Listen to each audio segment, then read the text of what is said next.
Heureux de vous retrouver tous et toutes. Et on commence tout de suite aussi par dire bienvenue à Michel Sardou. Merci. Puisque ce soir, dans notre édition, c'est l'actualité culturelle qu'on va traiter avec le retour de Michel Sardou sur scène. Heureux que vous soyez parmi nous, Michel. Vous êtes chez nous sur BFM TV ce soir avant de partir en tournée.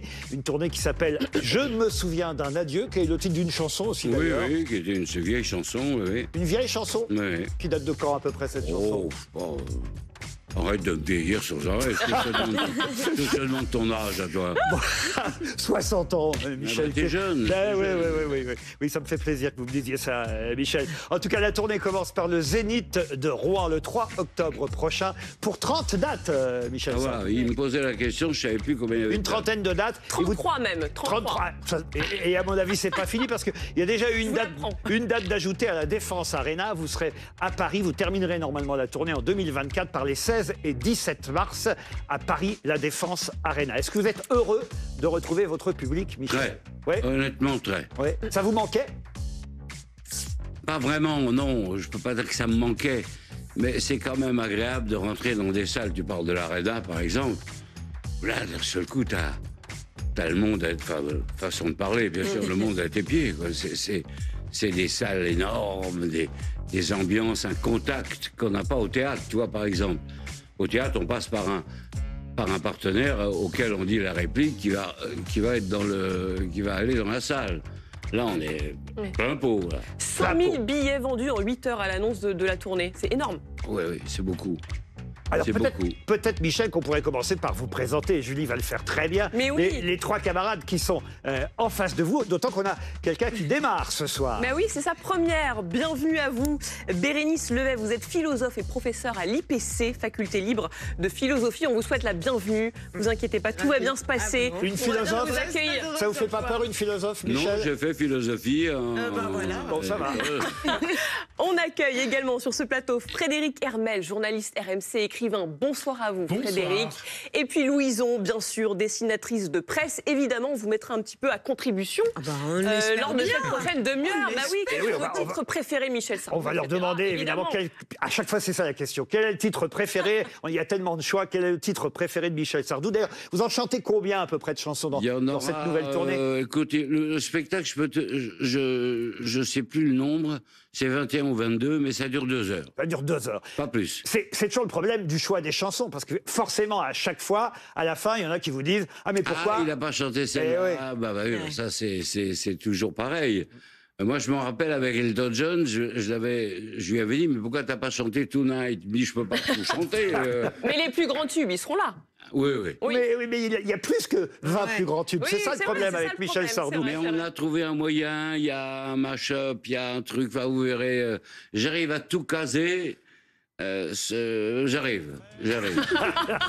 Est-ce qu'il y aura le France, par exemple? Oui. Ah, très bien. Une partie du France. Comment ça, une partie du France? Ah oui, pas en entier. Ah oui? Je le dis tout de suite, pas en entier. Parce qu'il y a d'autres trucs avant, il y a d'autres choses, j'ai fait une mise en scène particulière, c'est ça qui m'inquiète d'ailleurs le plus, c'est pas de remonter sur scène, c'est de savoir si mes idées sont pour le spectateur, vont faire de l'effet au spectateur. Mais c'est quoi vos idées? On peut avoir un petit avant-goût? C'est compliqué à vous expliquer, c'est en 4 dimensions, on arrive dans l'intelligence artificielle. Vous n'êtes pas un hologramme, ce sera bien vous qui serez sur scène, Michel. J'aime pas les hologrammes. Vous n'avez pas vu encore de spectacle en hologramme? Vous n'êtes pas allé voir un spectacle en hologramme? Non, mais j'en ai fait un avec Sinatra. Avec Sinatra? Ouais, en hologramme. Sinatra. Moi, je chantais en duo avec lui. On n'a pas un vrai contact, évidemment. Tandis que là, on est vraiment... Ce qu'on voit, c'est vrai, quoi. Je vous ai interrogé sur cette chanson Le France parce qu'évidemment elle est particulière pour moi. Je suis né au Havre, mon père a travaillé sur Le France pour les paquebots des chantiers de Normandie et c'est vrai que on avait des images. Je ne sais pas si on peut les passer maintenant. Je crois que oui, c'est bon.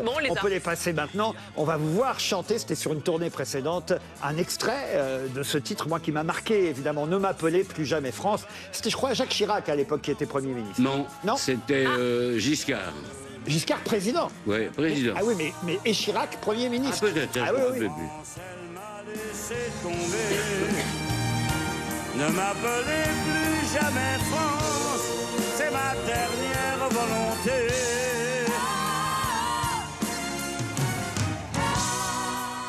C'est une chanson évidemment qui touche tous les Havrais qui nous regardent ce soir et toute la Normandie. Vous commencez souvent d'ailleurs vos tournées par la Normandie. Bah oui, ça devient une tradition maintenant. Ouais. On commence Rouen, Caen, on est toujours dans ce coin-là. Alors évidemment, on va demander à nos camarades quelles oui. sont la vôtre d'ailleurs, peut-être Julie d'abord. Alors, moi, j'adore La maladie d'amour. Ah. Voilà. Oui. Je disais, Pourquoi oui? Non, Oui, c'est oui, pas... oui. Ah bah, elle est magnifique. il en a marre de la maladie d'amour. Elle a 50 ans la chanson cette année. Ouais. Et c'est Elle a 50 ans. Eh oui, c'est une chanson qui date de 1973. Elle a donc 50 ans cette année. Elle court depuis 50 ans. Ma C'est pour merde. ça qu'elle vous fatigue peut-être. Elle me alors. fatigue un peu, oui. Mais quand j'ai envie d'être requinquée, c'est la Java de Broadway. Où vous dites que ça swing comme un meudon. Moi, la meudonnaise, ça vous swing fait à meudon. plaisir. Alors, ça m'a fait plaisir, petite, parce que j'y habitais, mais j'avais du mal à comprendre pourquoi ça swingait à meudon. Voilà. Bah, ça, C'était- bon, c'était une façon de C'était pour la rime. plaisanter, C'était pour la rime. C'était pour la rime, oui. Bérénice Levé. Moi, j'ai choisi J'habite en France. D'abord pour le contenu, le rythme et puis l'humour qui est présent dans cette chanson. Donc, Ça fait partie des mais premiers j'ai du mal. succès de Michel. Vous savez, j'avais dit à Laurent quand on s'est rencontrés en prévision de cette émission, je lui ai dit j'aimerais après tous les essais que j'écris sur les choses que je n'aime pas, le féminisme, le wokisme, l'écologie actuelle. Et donc j'ai dit à Laurent j'aimerais parler des choses que j'aime. Ben, voilà, ma première occasion. Mais vous de me parler rajeunissez de- pas, là. Voilà. parce Pourquoi que, Et- bah, j'habite en France, elle a au moins 55 ans. Ah, bah, oui, plus bah, encore. oui, Ah, bah, ah oui, mais alors là, vous me tendez une perche. J'ai apporté un livre dans lequel vous êtes présent, du grand historien Jean-François Tirinelli, Le temps qui passe, la France qui change, et qui parle justement de ce qu'il appelle la bande-son de nos vies. Et vous êtes très présent dans ce livre, alors évidemment avec le lac du Connemara, les lacs du Connemara, parce qu'il dit que vous faites partie de cet imaginaire collectif avec ce génie de durée que rien ne peut laisser prévoir pour une chanson.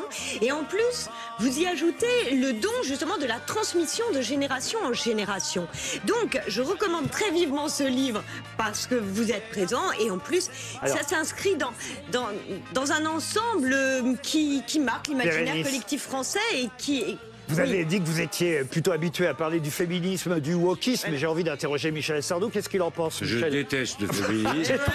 Il était sûr que vous étiez féminisme. Je connaissais un peu la réponse. Hein. Tu la connaissais. Je hais ce siècle, d'abord. En gros, je hais tout. Bon, je quitte Paris parce que je supporte plus Paris. C'est insupportable, c'est laid, c'est moche, c'est rien à dire. Je comprends plus ma rue, moi. Je sais non. plus où j'habite. Les rues Bien sont sûr. fermées. Vous n'êtes Les pas autres- venu à bicyclette ici, Michel? Ah non, les bicyclettes. Ou en trottinette Ou en En trottinette, non. Ouais. Non, je hais tout ça. Voilà. Et sur le féminisme, Ouais. est-ce que les femmes des... Non, le féminisme, attends, je nuance. Attention. Je nuance. Les femmes ont raison Bien sûr. vraiment de se défendre, de demander leurs droits, de Mais réclamer. elles les Ah, ont quand même. acquis, elles les ont acquis, ces droits. Elles les ont acquis. Oui, enfin, Oh. pas tout à fait, Ouais. pas toutes. De hein, toute façon, bon. justement, j'ai longtemps hésité votre chanson sur les femmes des années 80. Bah oui, c'est alors quand on en même- écoute un extrait peut-être, parce que moi je vous croyais Oh, féministe. oui, être attendez, une parce qu'on femme. termine juste la question. Ah oui, Quand même. bon, allez-y, allez-y. Mais les femmes ont raison de se défendre, ont raison de réclamer le même salaire que les hommes. Il n'y a pas Bien de sûr, ça, je trouve d'ordre ça de cela. complètement juste.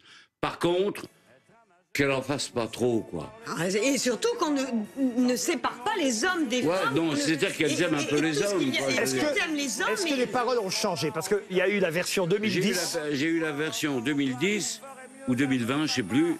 Et j'ai repris la première parce que le public préférait la première. Celle des années 80. Ouais. Celle-là, alors, peut-être. Ouais. Maîtriser à fond le système, accéder au pouvoir suprême, s'installer à la présidence et de la faire bander la France.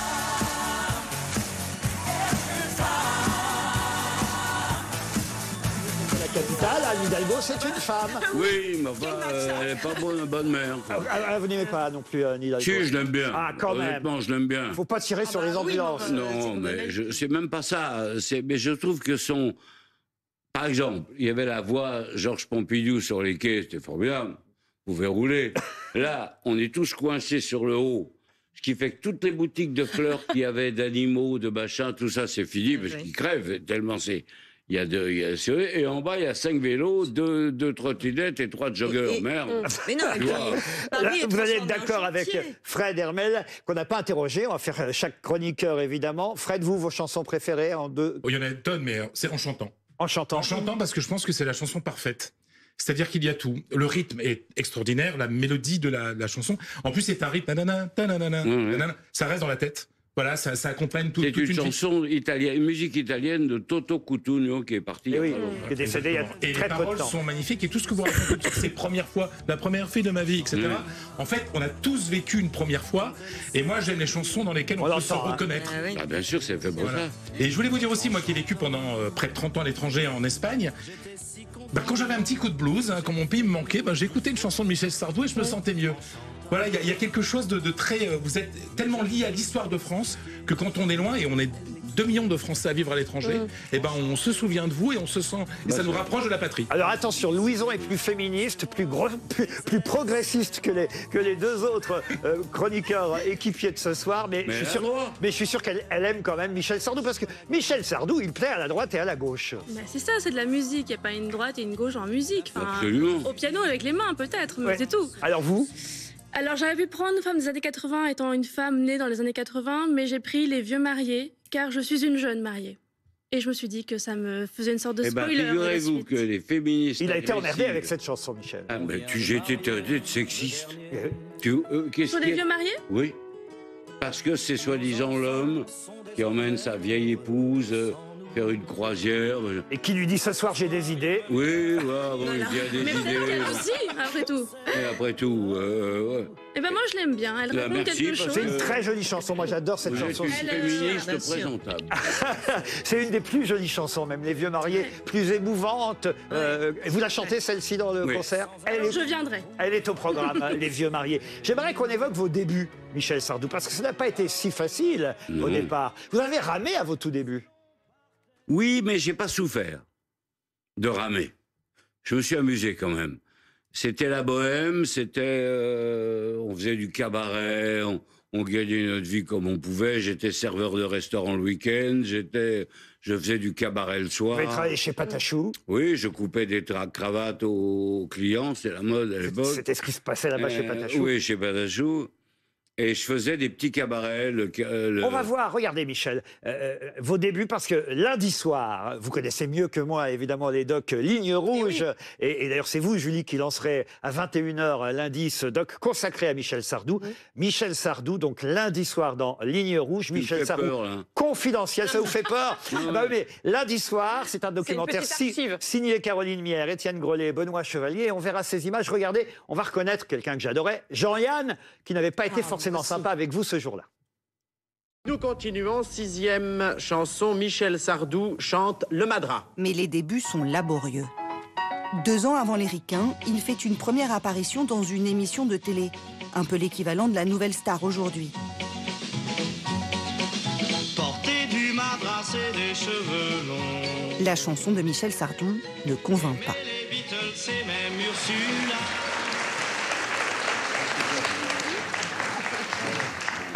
Jean-Yann, votre avis? C'est une chanson que les gens auront peut-être plaisir à entendre, mais ils diront « Oh, dis donc, c'est bien ce truc-là, comment ça s'appelle ?» C'est tu sais, cette chanson qui fait, je sais plus comment ça commence, mais c'est... Oh, je sais plus, mais c'est chouette. Bon, alors pour vous, c'est un succès ou un échec? Non, je crois pas au succès. Ah oui, il était dur avec vous, Jean-Yann. Mais il avait raison. Mais il avait pas tort. Ouais. Ah voilà. D'abord, c'était pas une bonne chanson. Ça s'appelait Madras, la chanson. Le Madras, c'était pas très bon. Et j'avais pas de voix du tout. Vous n'aviez pas de voix à cette époque? Ah non. Vous l'avez travaillé? Comment c'est venu alors? Je suis tombé sur une professeure de chant qui s'appelait Annette Charlot. La fameuse Madame Charlot. Oui, qui a fait travailler Pavarotti et tout ça. Et je suis parti, j'avais ça sur le clavier comme tessiture, et je me suis retrouvé avec ça. C'est une excellente prof de chant, et jusqu'à 94 ans, quelques mois avant sa disparition, elle venait encore quand je faisais Bercy, on la montait sur scène, et elle me chauffait la voix avant de... Et à 94 ans, elle avait une voix cristalline. Mais alors dans ce passage qu'on vient de voir, on voit dans ce même jury qui... parce qu'il n'y a pas si longtemps, j'ai regardé la série sur Netflix consacrée à Bernard Tapie. C'est la même émission, le même jury qui fait gagner Michel Polnareff contre Bernard Tapie. Je ne sais pas si vous l'avez vu, cette série. Non, je n'ai pas vu. Vous ne regardez pas? Ça ne vous intéresse pas? Non, mais en ce moment, je regarde peu de choses. J'ai même pas vu vos débuts, vos tout débuts. Michel. Parce que je répète. Et j'arrive en retard, donc bon... Je vous demande ça parce que Paul Naref, évidemment, avait gagné contre Bernard Tapie ce soir-là. Et on a souvent noté que dans la chanson française, il y avait beaucoup de Michel. Alors moi, j'avais envie de vous demander quel était votre Michel préféré. Est-ce que c'est Michel Fugain, Michel Jonas, Michel Delpech, Michel Berger, Eddie Michel? Ah bon, Eddie Mitchell, il fait partie de la famille. Mais c'est mon frère, c'est autre chose. Mais j'aimais beaucoup Michel Berger. Michel Berger. Et le dernier projet qu'on avait ensemble, c'était formidable. On voulait faire une comédie musicale sur la vie de ce peintre, les pommes, les fameuses pommes, les pays provençaux. Cézanne. On voulait faire la vie de Cézanne. On avait commencé à travailler, malheureusement, il est parti pendant qu'on travaillait. Je reviens au documentaire Ligne Rouge qu'on pourra voir lundi soir sur BFM TV. C'est un documentaire qui va parler aussi, évidemment, de Michel Sardou, qui a divisé la France à une époque. Ne serait-ce qu'effectivement avec cette chanson Les Vieux Mariés, qui à un moment donné a déplu aux féministes. Il y a eu la chanson Je suis pour. Même J'habite en France, je crois, s'est heurté quand même à une certaine critique. Hein. Les ricains aussi. Mais la peine de mort, alors pour le coup, vous n'aviez pas écrit le texte, mais vous... Si, j'assume. Mais ce que j'ai fait, c'est que je me suis planté. Ah. Je voulais écrire, en fait, tu tues mon gosse, vaut mieux que ce soit la police qui t'arrête, je montre là, parce que j'ai vu des policiers, qui t'arrêtent que moi, parce que moi, il n'y aura pas d'avocat. C'est ça que je voulais dire. Et puis emporter, comme je ne fais pas de brouillon, j'écris tout directement. Donc, emporté par la rime, je tombe, je monte la phrase, je suis pour. Et en parallèle arrivent ces événements. J'étais complètement d'accord avec M. Badinter. La peine de mort n'a jamais arrêté le crime. On le voit bien aux États-Unis et tout. Il y a un sénateur américain qui m'a dit un truc qui m'avait troublé à l'époque. Ça empêche au moins la récidive, il m'avait dit. Évidemment, évidemment. C'est un bon argument. C'est peut-être le meilleur argument. Mais vous la regrettez, cette chanson? Non, je la regrette pas, mais je me suis expliqué dans un petit livre où je raconte la véritable histoire de cette chanson, parce qu'on a dit tellement de choses sur moi là-dessus. Bon. En fait, je suis parti, j'écris, et je me rends pas compte. Et je me rends pas compte de la portée. Parce que dans ma tête, c'était la loi du talion. C'était pas la règle, la loi, on condamne à mort un homme ou une femme, n'importe. C'était la loi du talion, et je me suis planté. Le temps des colonies, même chose. Aujourd'hui, le temps des colonies, c'est humoristique. Je me foutais de sa gueule au mec qui avait fait les colonies, j'ai rien compris. Mais c'est encore des wokistes avant-gardistes. Des wokistes de l'époque. Aujourd'hui, quel serait le sujet si vous aviez envie d'écrire des nouvelles chansons? D'ailleurs, est-ce que vous en avez envie d'écrire des nouvelles chansons? Non, pas vraiment, non. Non, il n'y a pas un sujet qui vous énerve, vous vous diriez, tiens... Non, moi, ça serait tombé dans la politique, dans le truc. Laissez tomber, il ne m'intéresse pas. Ce seraient des chansons plutôt plus joyeuses aujourd'hui? Plus joyeuses, peut-être, oui. Peut-être ça, t'as raison. Ouais.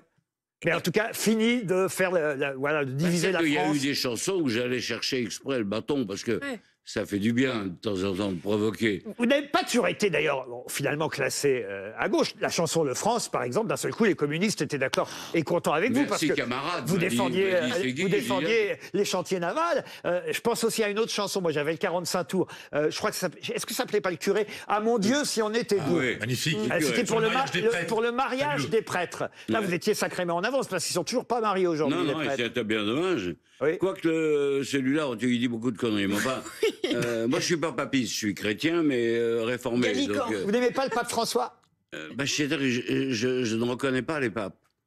Je suis chrétien, mais réformé. Ouais. Mais vous trouvez qu'il dit des conneries, le pape François? Il aurait mieux fait de se taire sur la Sainte Russie, la fille de Catherine II, sa place. Et en revanche, sur l'immigration, quand... ça, qu'est-ce que vous voulez qu'il dise? Il parle avec l'Évangile, pas avec le livre rouge, ni avec la Constitution. Il est obligé de citer la charité, la bonté, l'accueil. Mais après, évidemment, il a raison. Moi, il y a un moment où comment on fait? Donc vous êtes d'accord avec ce que dit Gérald Darmanin quand il dit faut pas en accueillir un en France parce qu'on n'en a pas les capacités, c'est ça? Je sais pas. Vous savez, je peux pas me prononcer là-dessus, c'est pas ma spécialité. Et je ne sais pas ce que je ferais si on me donnait un poste avec cette responsabilité-là. Ce qu'il y a, c'est qu'à un moment donné, c'est ce que disait Rocard, on ne peut pas accueillir toute la misère du monde. Phrase qu'a reprise le président dimanche dernier. Bien sûr. Regardez la bande-annonce du documentaire que vous verrez lundi soir. Je suis sûr que ça va vous donner envie de réagir. J'ai horreur de ça, moi. On m'a pas demandé mon avis, en plus. Depuis 60 ans, il fait chanter les Français, mais n'a jamais cessé de les diviser. Je ne l'ai jamais vu faire la moindre concession. Il s'est mis à dos des présidents. Il m'a fait un redressement d'impôt, cet enfoiré. Il a même été menacé de mort. Je me souviens des titres des journaux, faut-il brûler Sardou? Est-ce que ça fait pas partie de son truc pour se marrer? Comment ce provocateur est-il devenu l'un des derniers monstres sacrés de la chanson française? Confidentiel Michel Sardou, lundi 2 octobre, 21h sur BFM TV. Vous voir rigoler, Michel. Bah oui, parce Disponible sur tablette. Quand il y avait, ça s'est passé, l'échauffourée qu'on voit entre les CRS et les manifestants qui étaient devant la forêt nationale, c'était en Belgique. Alors en plus, la Belgique, c'est assez impressionnant parce qu'ils chargent à cheval. Et ça fait un drôle d'effet quand on voit les chevaux qui arrivent sur la foule, évidemment. Et je me dis, bon, bah, c'est cuit pour moi, là. Bruxelles, c'est fini, je ne pourrais plus mettre les pieds, je vais me faire guillotiner à chaque fois ou massacrer à chaque fois. L'année suivante, j'étais à Bruxelles, en tout, j'ai fait 100 fois forêt nationale. Ah oui. Tu te rends compte? C'est un record. C'est un record. Et j'avais plus rien. Ça avait disparu. Comme quoi, c'est des mouvements comme ça, spontanés, dirigés, organisés, que sais-je, je ne sais pas. Mais dans la bande-annonce, là, en tout cas, à un moment donné, on parle d'un redressement fiscal. C'est Giscard, et on revient à cette chanson, c'est à cause du France, ce redressement fiscal. J'ai jamais su pourquoi, parce que j'ai toujours payé mes impôts. Sauf au tout début. Mais t'es arrivé une histoire très drôle, je gagnais pas ma vie, donc je payais pas d'impôts. Et quand je travaillais au black. Donc j'étais serveur dans un restaurant, bon, on me donnait les pourboires, et puis j'étais pas déclaré. Et un jour... Donc la feuille d'impôt, poubelle. Je reçois, et un type vient me dit, monsieur, vous avez un redressement d'impôt. Je dis, pourquoi? Je ne paye pas d'impôt. Mais il dit, c'est bien pour ça que vous avez un redressement. Oui, c'est logique. Heureusement, je suis tombé sur un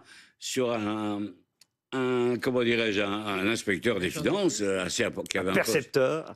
Qui avait un poste assez important à Bercy, qui m'a dit, je vais m'occuper de votre comptabilité. Et ça s'est arrangé. Et ça s'est arrangé. Vous étiez très ami avec François Mitterrand? Oui. Pas très amis. On était amis. Vous avez des liens avec Emmanuel Macron? Non, aucun. Vous l'avez jamais rencontré? Non. C'était qui vos autres liens, vos autres amis présidents de la Ve République, tiens? J'ai eu Mitterrand, bien sûr. J'ai eu Chirac. J'ai eu Sarkozy. François Hollande, non. Non.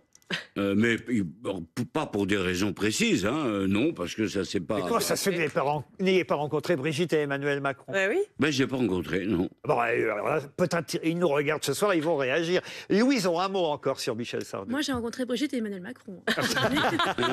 Moi, je les ai rencontrés. Bah oui. Mais je n'ai jamais rencontré Mitterrand. Voilà, vous avez un point d'avance. Ah oui. Mitterrand, il m'a même étonné parce qu'il m'a dit, on déjeunait tous les deux, face à face. Et il me dit, pourquoi vous avez retiré « Je ne suis pas Morge d'or » de votre tour de chant? Donc il connaissait vraiment le répertoire. Tu vois un peu? Ah ouais. J'ai dit, mais comment vous pouvez me dire ça? Vous êtes venu au spectacle? Il me dit, je sais que vous ne mettez plus. Remettez-la. Et j'ai toujours remise. Louise, autre chose à ajouter sur la carrière de Michel Sardou? Elle n'est pas facile, votre question, oui. Alors, je pense que 60 ans, là aussi, c'est un peu flou, parce qu'il y a des gens qui, comme moi, n'ont pas 60 ans et vous les avez accompagnés, d'autres qui ont... J'ai une grand-mère qui en a 102. Elle vous dira que ça fait 10 ans que vous chantez, je pense. Donc, oui, tout est assez relatif. Donc, non, écoutez, moi, je suis ravie qu'on se croise ce soir. Qu'est-ce qui fait que vous reprenez quand même votre tournée? J'ai lu que c'est votre femme qui vous a menacé de vous quitter. Non. Si vous ne recommenciez pas à chanter. Elle ne m'a pas menacé de me quitter. Elle irait où, d'ailleurs? Non. Elle m'a passé de vous avoir à la maison, c'est ça? Non, j'étais au théâtre. J'aime beaucoup le théâtre, c'était le métier que j'avais choisi d'ailleurs au départ de faire. Et c'est vrai que quand on parlait tout à l'heure des salles énormes, d'un public important, des choses où on a une mère devant soi comme ça qui vous accueille, au théâtre on ne l'a pas. Parce que l'avantage que j'ai, moi, c'est que les gens qui viennent me voir connaissent mon répertoire par cœur. Et le jeu, c'est de les surprendre avec ce qu'ils connaissent déjà. Voilà, c'est pour ça que j'ai peaufiné des trucs. Il y aura une mise en scène un peu spéciale. Un peu spéciale. Petite tease pour... Et au théâtre, ils étaient un peu... ils connaissaient pas l'histoire. La dernière pièce que j'ai jouée, c'est celle de Guitry, N'écoutez pas Bédone, qui est un misogisme total.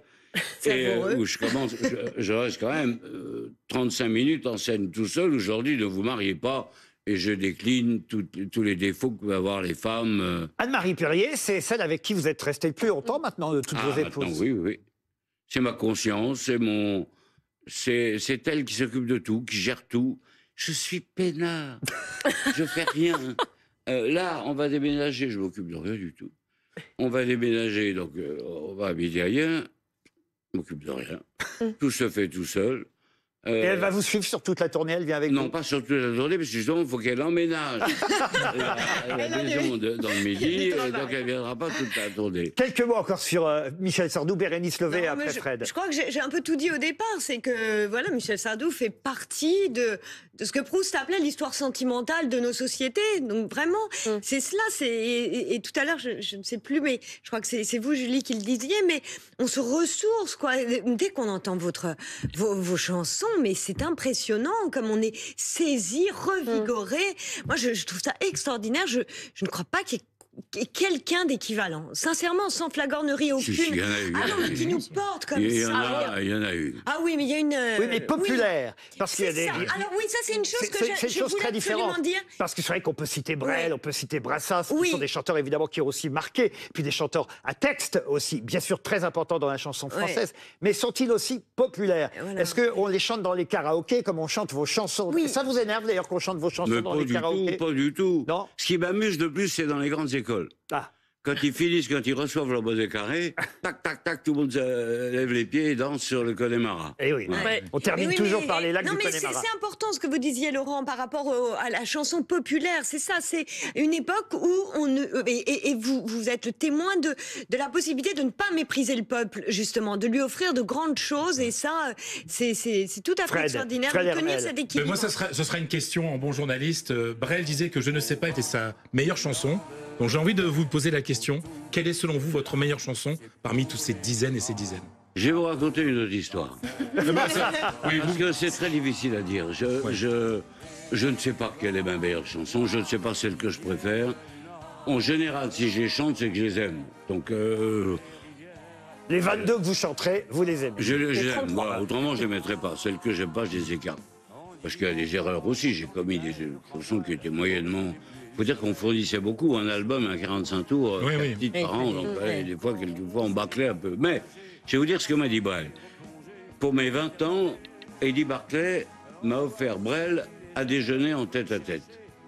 Pas mal. Pas mal, ouais. Un cadeau, hein. Et Brel, dans ce déjeuner, m'a dit, écoute-moi, je ne sais pas combien de temps tu vas durer, ça a un peu d'importance.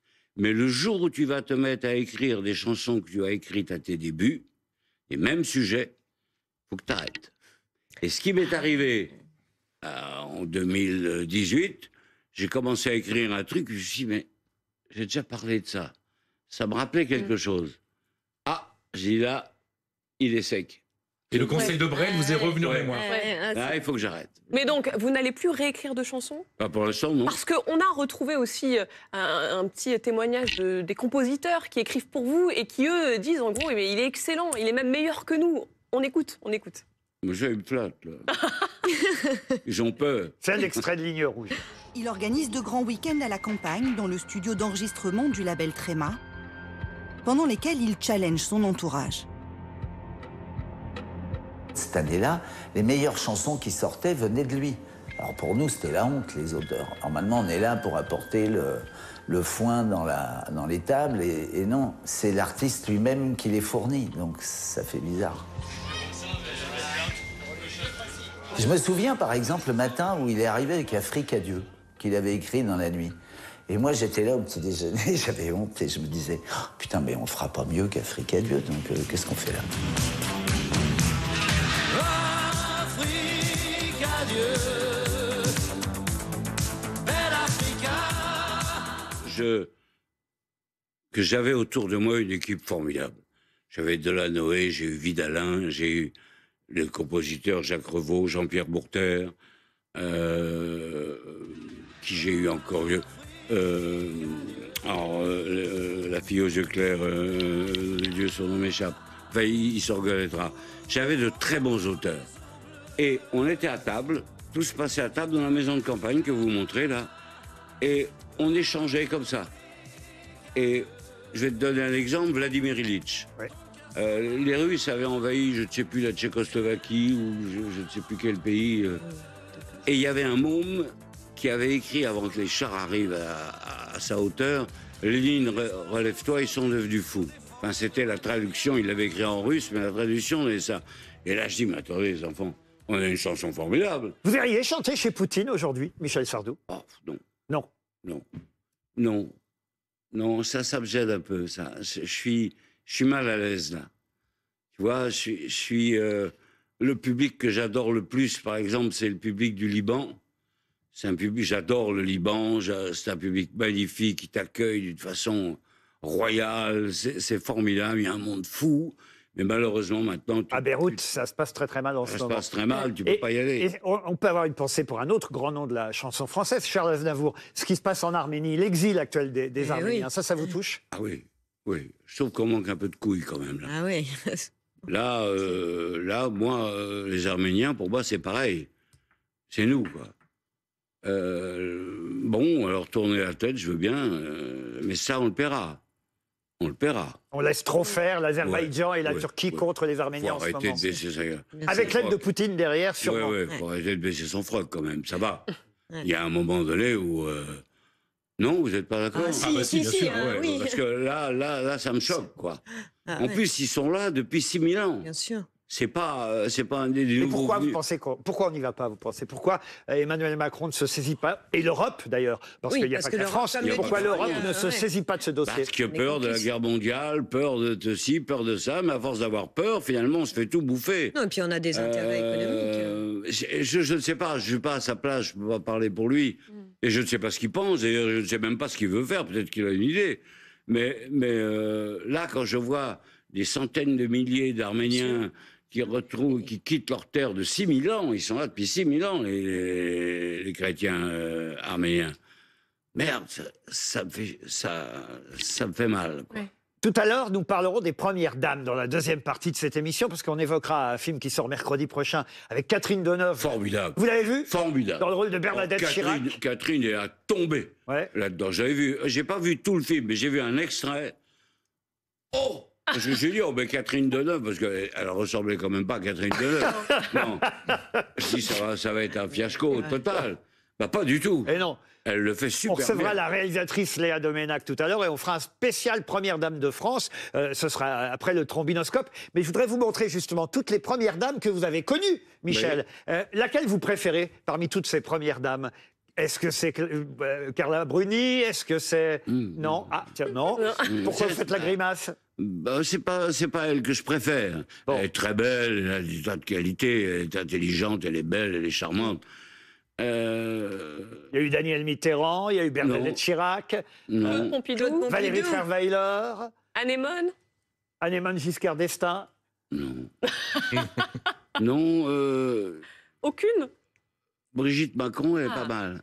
Ah, l'actuelle. L'actuelle, oui. Déclaration à Brigitte Macron. Vous ne l'avez pas encore rencontrée, mais c'est votre... de toutes celles-là, c'est votre première dame préférée. Mais je veux dire, je sais pas, elle a un visage, une attitude, une démarche, je sais pas que sais-je, un charme qui me plaît bien. Michel Sardou part retourner à travers la France. Ça commence le 3 octobre à Rouen, au Zénith de Rouen. Il y aura 33 dates en tout, hein, c'est bien ça, ça n'augmente pas depuis tout à l'heure. À mon avis, il va y avoir d'autres dates, hein, ça va augmenter encore. Tenez-vous prêt à ce que... je fais ce que je peux. À ce que Paris rajoute des dates au fur et à mesure. BFM TV vous accompagne dans cette tournée. Je sais, alors on est je sais. Et je vous croyez que je fais ici? C'est pas par sympathie que vous êtes venu. Mais si, quand même. Merci Michel, vous me rassurez. Et la tournée se terminera les 16 et 17 mars 2024, donc avec BFM TV, vous l'avez compris, à Paris, La Défense, Arena. Voilà. Et on est tellement heureux que vous soyez venus sur ce plateau. C'est ce soir. gentil. C'est notre première semaine. Hein. Tout n'est pas parfait. Vous essuyez un peu les plâtres Ben, je encore, trouve que Michel. c'est pas mal, tu t'en sors bien. Ah ouais? Pour un jeune présentateur qui d'habitude était méchant, on voyait des vannes et tout. Je me suis à ça avec l'âge, on s'agit. Bah oui, mais t'es jeune, toi. Ouais, non, mais non. Je pourrais être ton père, par exemple. On termine toujours une soirée. Et évidemment, nous, on est ensemble jusqu'à 22h. Julie est là jusqu'à 22h. Et moi, avec Julie, jusqu'à 21h. Mais on termine normalement toujours une soirée Michel Sardou par les lacs du Connemara. Regardez. Eh ben, c'est très bien. Les lacs, les rivières, c'est le décor du Connemara. On y vit encore au temps des Gaëls et de Cromwell, au rythme des pluies et du soleil, au pas des chevaux. On y croit encore aux monstres des lacs qu'on voit nager, certains soirs l'été replongés pour l'éternité. On y voit aussi les hommes d'ailleurs venus chercher le repos de l'âme et pour le cœur un goût de meilleur. On y croit encore que le jour viendra, il est tout près, où les Irlandais feront la paix autour de la croix. C'était à l'Olympia en 2013. Ah oui, c'est puisque vous nous interrogez pas dans la chanson. Les lumières vertes, d'ailleurs, parce que le vert, moi, c'est interdit sur scène. Ah oui, normalement, par normalement. tradition pour les acteurs. Mais là, vous êtes chanteur. Ah ouais, mais c'est pareil. Bon, C'est pareil, d'accord. c'est pareil. 2013 à l'Olympia, et effectivement, 10 ans plus tard, vous revenez sur scène avec cette grande tournée qui démarre le 2 octobre. Merci, Michel C'est Sardou. moi qui vous Et un remercie. documentaire qui vous sera donc consacré, un long format ligne rouge. Mais ça, Ce je ne sera regarderai pas. hein. Lundi à 21h. Vous ne regarderez pas? Non. Comment ça? Je ne me regarde jamais. Et je ne m'écoute jamais non plus. Vous n'aimez pas votre image? C'est pas que j'aime pas mon image, c'est que c'est ma femme qui regarde, me dit si c'est bien ou pas. Je me regarde jamais ni ne m'écoute jamais. Une fois que le disque est fini, il est Bon, fini. mais vous pourrez regarder en tout cas. On vous souhaite une bonne tournée, BFM TV. Michel. Bonne Et on soirée se à retrouve vous. évidemment après la pub avec le trombinoscope. À tout de suite. Merci Michel Sardou. Au revoir. Au revoir, merci.